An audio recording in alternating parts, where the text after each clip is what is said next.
वक्त में आपने जो अमेंडमेंट किया है जी, जो प्रॉपर्टी हमारी आज से 50 साल पहले 1 रुपया लीज पर हुआ करती थी, उसमें कोई बदलाव किया क्या आपने? मैं एक चीज़ आपको अंसर भाई, बस छोटी सी बात, आप ऐसा जी। काबिल व्यक्ति हैं और अभी यहाँ तमाम ऐसे लोग बैठे हैं और बहुत ही वकील भी हैं, खुद भी राशिद भाई। ऐसा है कि जो सबसे बड़ा एक सवाल है कि इसमें हिंदू क्यों लाए गए, ये एक बड़ा सवाल है। इसको लेकर के भी कोर्ट में भी हो रहा है और पब्लिक में भी ये शोर मचाया जा रहा है। मैं आपको एक छोटी सी कहानी बता देता हूँ, आप लोग पढ़े लिखे लोग हैं। जिस वक्त जो है वो देश का बंटवारा हुआ 1947 1950 के बीच में दौरान जो है वो एक बहुत बड़े संख्या में हिंदुस्तान का मुसलमान यहाँ से पलायन करके पाकिस्तान गया और उतना ही जो है हिंदुस्तान पाकिस्तान का हिंदू और सिख पलायन करके कहाँ आया, हिंदुस्तान आया। जो यहाँ से मुसलमान गए उन जगहों पर वहाँ पर रुकाए गए, ठहराए गए, जिन जगहों पर कि जो हिंदू और सिख वहाँ से छोड़ के आए थे, और जो यहाँ वहाँ पर से जो हिंदू आए वो उनको जो है कुछ जगह दी गई जिनको कि मुसलमान छोड़ के गए थे, लेकिन बाद में उसे वक्फ बता दिया गया। आज क्या स्थिति है? आज स्थिति ये है कि जो यहाँ से गया हुआ मुसलमान वहाँ पर रुका वो आज उस प्रॉपर्टी का मालिक है। जी। और जो वहाँ से आया हिंदू या सिख जो है वो आज भी अवैध कब्जेदार है, इसलिए बड़ा स्टेक होल्डर है इसमें जो है मालिक नहीं बन रहा है वो। आज इन समस्याओं के समाधान के लिए हिंदू या नॉन मुस्लिम भी अगर उसमें है तो वो मालिक नहीं बनने जा रहा है। ठीक है, मेरा बट उसके अगला पॉलिटिकल सवाल है राशिद अलवी जी से। अच्छा ठीक है, मैं अच्छा आप फैज खान की बात भी आऊंगा, जो राशिद अलवी जी से सवाल पूछेंगे, फिर विवेक आपके पास आऊंगा। एक सेकंड, मैं कह रहा हूं कि राशिद अलवी साहब, बार बार अक्सर कहा जाता है, कांग्रेस पार्टी कहती है कि लोकतंत्र का गला घोटा जा रहा है, इस मामले में भी कहा जा रहा है कि संविधान का गला घोटा जा रहा है। इतना बड़ा मौका था, दूसरी बड़ी चर्चा हुई, अभी अंसार रजा जी ने भी बात बोली, लेकिन राहुल गांधी इस विषय पर वक्त पर क्यों नहीं बोले? खबर यह मिली कि उन्होंने बोला मेरे पास जानकारी नहीं है इसलिए मैं इस पर नहीं बोलूंगा। ये आपको नहीं लगता एक बड़ा मौका था राहुल गांधी के पास वक्फ के विषय पर बोलने का, क्योंकि वो अकलियतों की बात करना चाहते हैं और वो कहते हैं कि अगर हमें कोई मुस्लिम परस्त मानता भी है तो हमें स्वीकार है, वो बोले क्यों नहीं? देखिए, एक तो ये गलत फहमी है कि राहुल गांधी अकेले माइनॉरिटीज की बात करना चाहते हैं। कांग्रेस पार्टी हिंदू मुसलमान सबकी बात करती है। कांग्रेस पार्टी कभी नहीं कहती है जो बीजेपी रोज प्रोपेगेंडा कर रही है।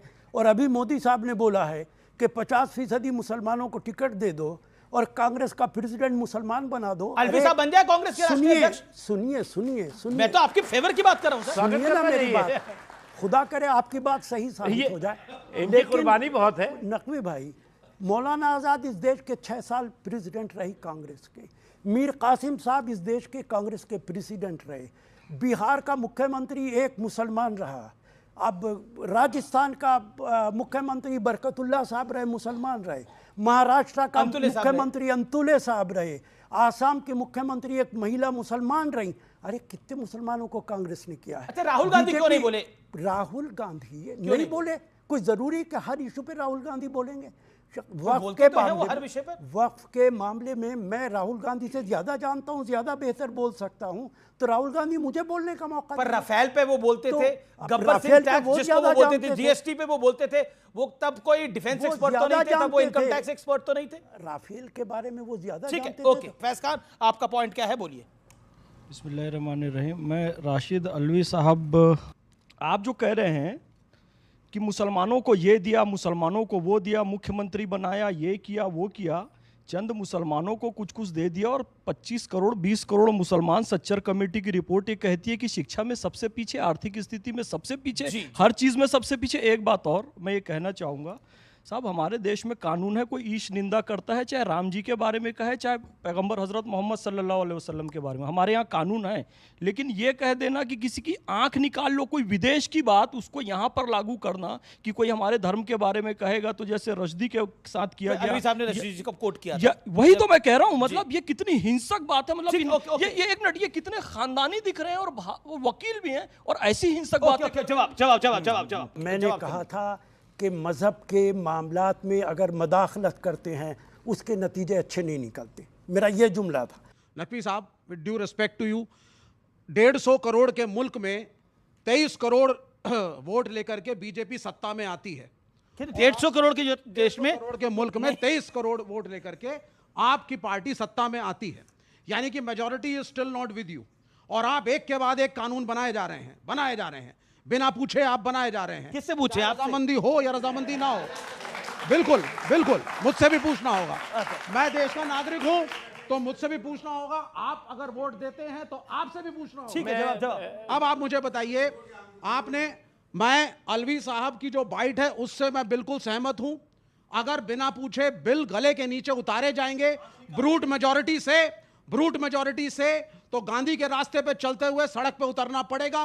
फार्मर का बिल आप लाए थे, काला कानून। जी जवाब और जी वो अब वापस लिया गया। जवाब ले लेते हैं ना। ओके, देखिए, नकवी ऐसा साहब है जवाब। कि आपने जो कहा नंबर की बात की, कितना परसेंट वोट है और कितना परसेंट नहीं है, तो कांग्रेस पार्टी को कभी भी जो है वो एक टाइम था तो वो उस वक्त इमोशनल वजह से बढ़ गया था, लेकिन कभी भी 32-31% से ज़्यादा वोट, चाहे वो नेहरू जी रहे हों चाहे वो श्रीमती इंदिरा गांधी जी रहे हों, उन्होंने अपने समय में, कांग्रेस के समय में लगभग 68 बड़े अमेंडमेंट, क्योंकि मैं पार्लियामेंट्री अफेयर मिनिस्ट्री भी देखता रहा हूं तो मुझे पूरा नोट है कि 68 से ज़्यादा बड़े अमेंडमेंट उसी 32% की जो उनको जनमत मिला था, जनादेश मिला था, उसके आधार पर किया।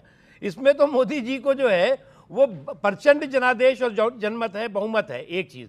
दूसरी चीज़, मोदी जी के जो संवैधानिक सुधार है, समावेशी सुधार है, उस पर जो सांप्रदायिक वार किया जा रहा है, उसके पीछे मकसद जो है उस सुधार के मुखालफत नहीं है, बल्कि शुद्ध रूप से समाज के सौहार्द के ताने बाने को छिन्न भिन्न करना है। इसीलिए अगर आप देखें तो कोर्ट में कौन गया है, समाज के कितने लोग गए, जरा बताइए आप।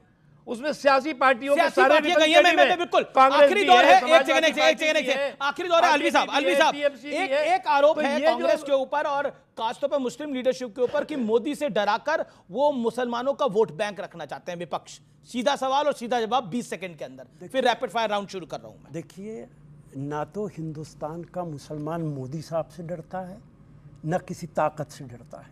वो कोशिश ज़रूर की जा सकती है, लेकिन जब कोई नेता ये कहेगा कि ईद की बिजली आएगी तो दिवाली की भी बिजली आएगी, जब कोई कहेगा कि कब्रिस्तान है तो शमशान घाट भी बनेगा, जब कोई कहेगा कि मैं टोपी नहीं पहनता हूँ, जब कोई कहेगा कि मैं कपड़ों से पहचान लेता हूँ, जब कोई कहेगा कि अगर कुत्ते का बच्चा भी कार के नीचे आ जाता है तो मुझे तकलीफ होती है। पर जब कोई कहेगा, इमरान मसूद कहेगा कि 60 मिनट में हम कानून बदल देते, सरकार आने दीजिए, हम पूरा इलाज कर देंगे, तो वो जायज लगता है आपको? इमरान मसूद आपकी मेंबर ऑफ पार्लियामेंट है। मैं कहता हूं कांग्रेस की सरकार आएगी, इस अमेंडमेंट को हम बदल देंगे, हम कानून बदल देंगे। कितनी देर में बदलेंगे? मैं कहता हूं ये बात। कितनी देर में बदलेंगे?